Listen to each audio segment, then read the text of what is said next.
Friends, God love you.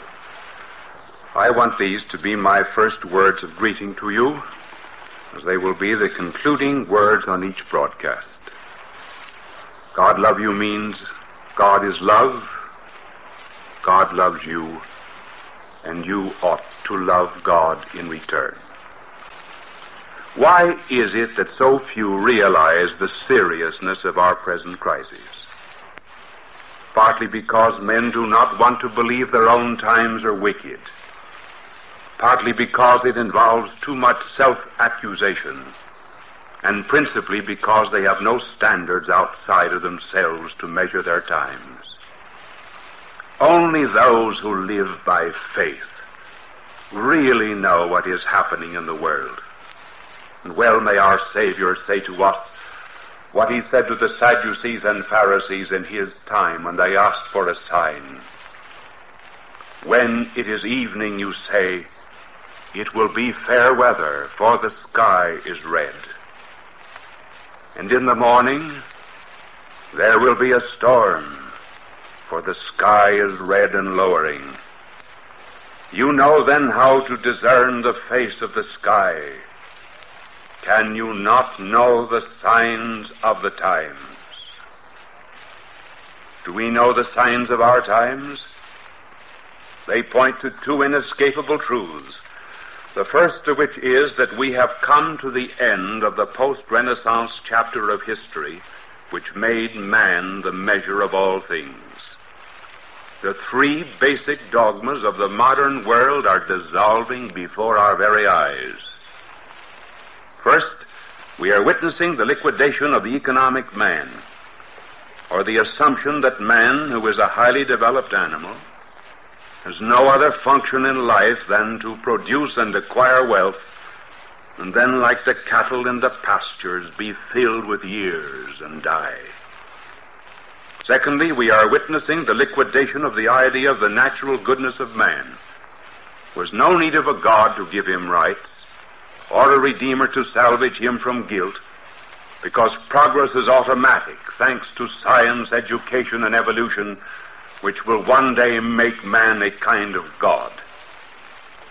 And we are witnessing also the liquidation of rationalism, or the idea that the purpose of human reason is not to discover the meaning and the goal of life, namely the salvation of a soul, but to devise new technical advances to make on this earth a city of man to replace the city of God.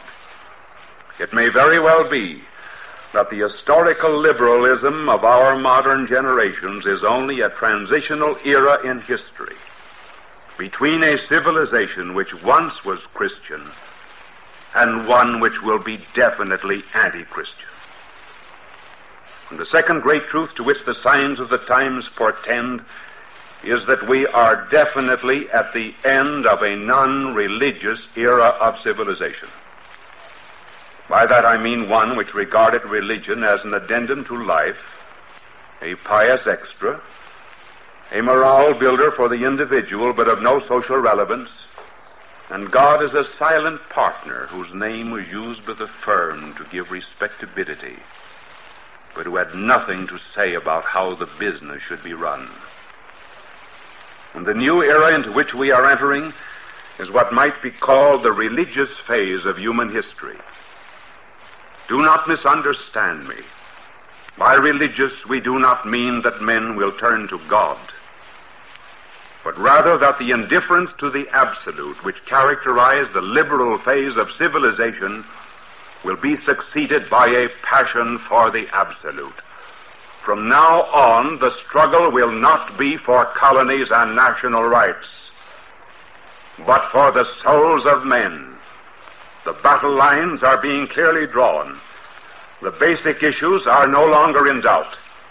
From now on, men will divide themselves into two religions, understood again as surrender to an absolute.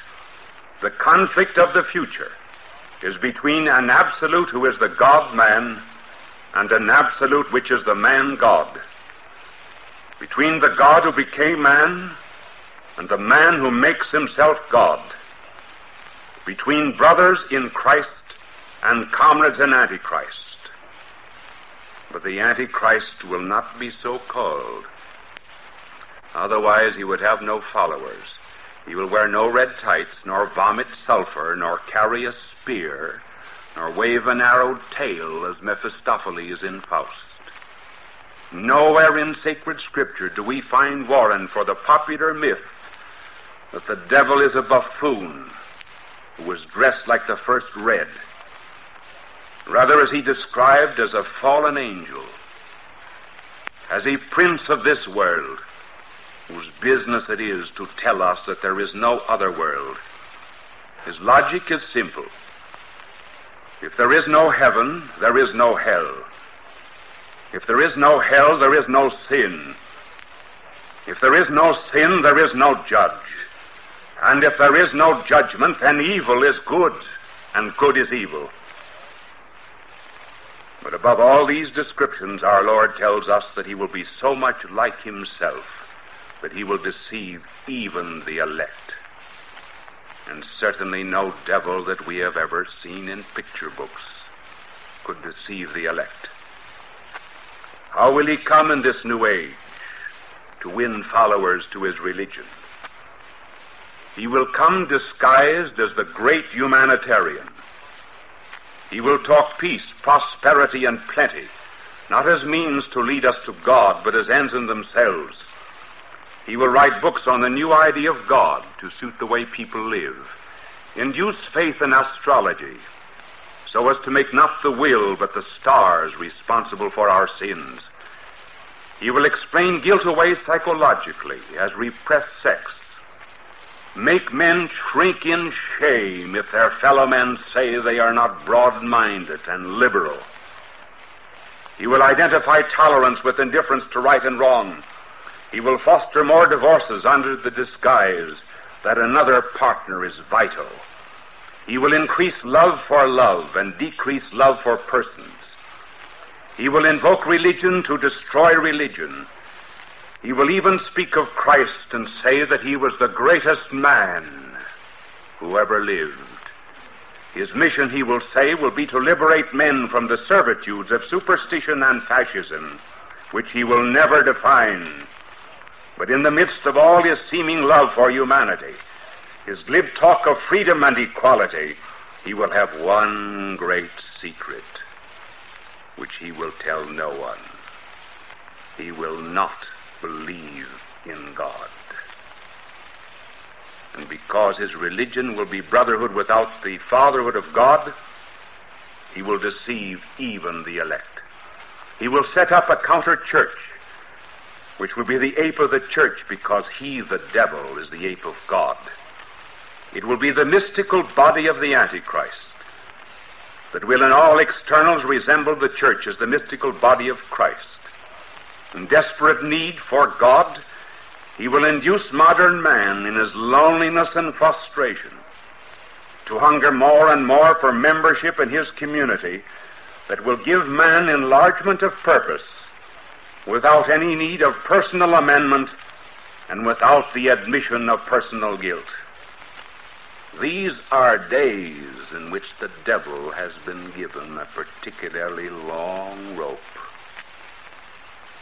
Evil hour, when the shepherd may be struck and the sheep dispersed.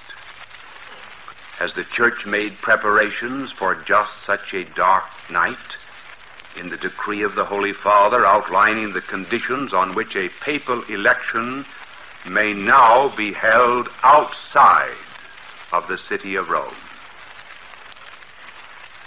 Men who know history have seen these dark days coming. As far back as 1842, 105 years ago, Heine, the German poet, wrote, "Communism, though little discussed now and loitering in hidden garrets on miserable straw pallets, is the dark hero destined for a great, if temporary, role in the modern tragedy. Wild, gloomy times are roaring toward us, and a prophet wishing to write a new apocalypse would have to invent entirely new beasts so terrible that St. John's older animals would be like gentle doves and cupids in comparison. The gods are veiling their faces in pity on the children of men, their long-time charges. The future smells of Russian leather, blood, godlessness, and many whippings. And I should advise our grandchildren to be born with very thick skins on their backs. That in 1842. Well, indeed, may we be warned.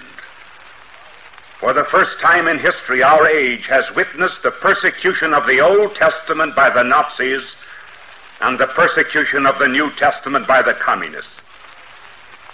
Anyone who has anything to do with God is hated today, whether his vocation was to announce his divine Son, Jesus Christ, as the Jew, or to follow him as the Christian. And because the signs of our times point to a struggle between absolutes, we may expect the future to be a time of trial for two reasons. Firstly, to stop disintegration. Godlessness would go on and on and on if there were no catastrophes. What death is to an individual, that catastrophe is to an evil civilization. The interruption of life, and for the civilization, the interruption of its godlessness. Why did God station an angel with a flaming sword at the Garden of Paradise after the fall? If it was not to prevent our first parents from entering again and eating of the tree of life, which, if they ate, would have immortalized their guilt. And God will not allow unrighteousness to become eternal. He permits revolution, disintegration, and chaos to come as reminders that our thinking has been wrong. Our dreams have been unholy. Moral truth is vindicated by the ruin that follows when it has been repudiated. The chaos of our times is the strongest negative argument that could ever be advanced for Christianity. Catastrophe reveals that evil is self-defeating and that we cannot turn from God as we have without hurting ourselves. And the second reason why a crisis must come is in order to prevent a false identification of the church in the world. Our Lord intended that those who were his followers would be different in spirit from those who were not. But this line of demarcation has been blotted out. Instead of black and white, there's only a blur.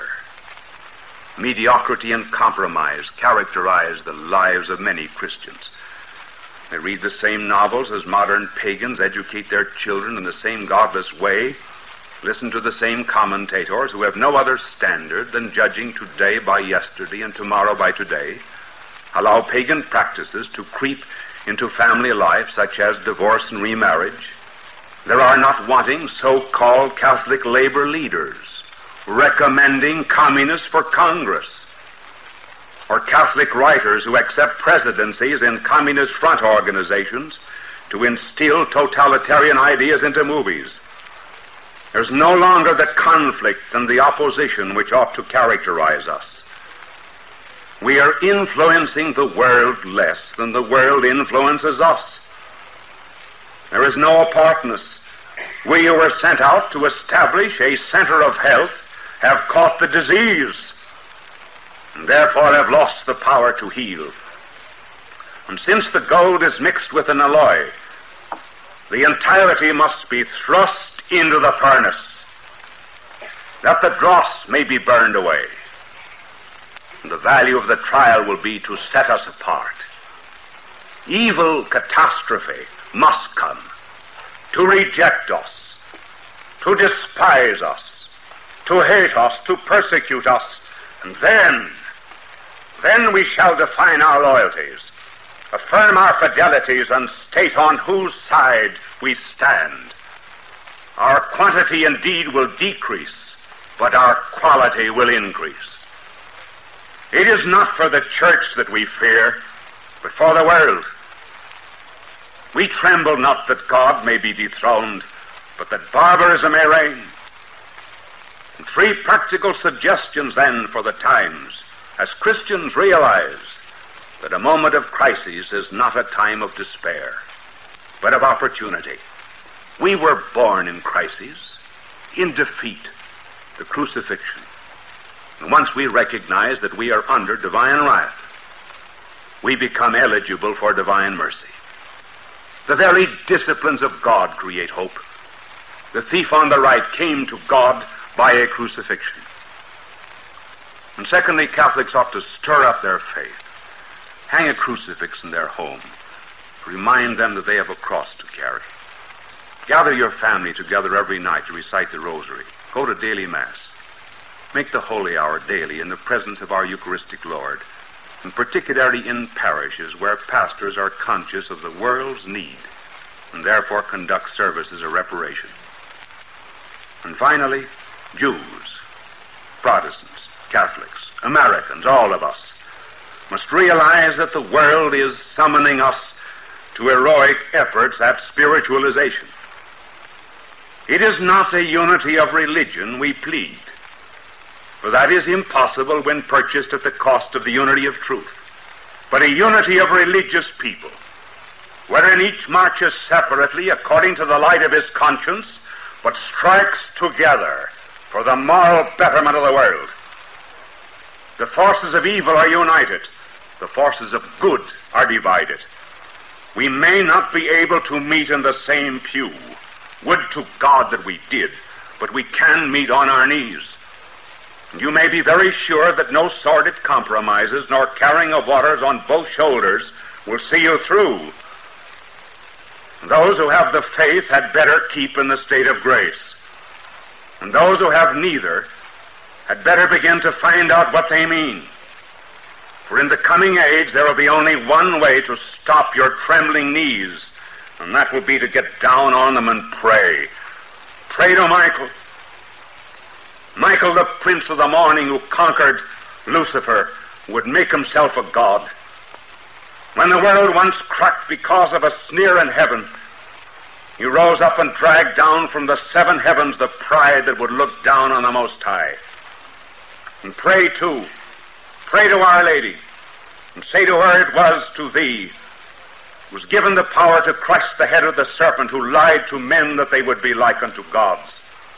And mayest thou, who didst find Christ when he was lost for 3 days, find him again for our world that has lost him.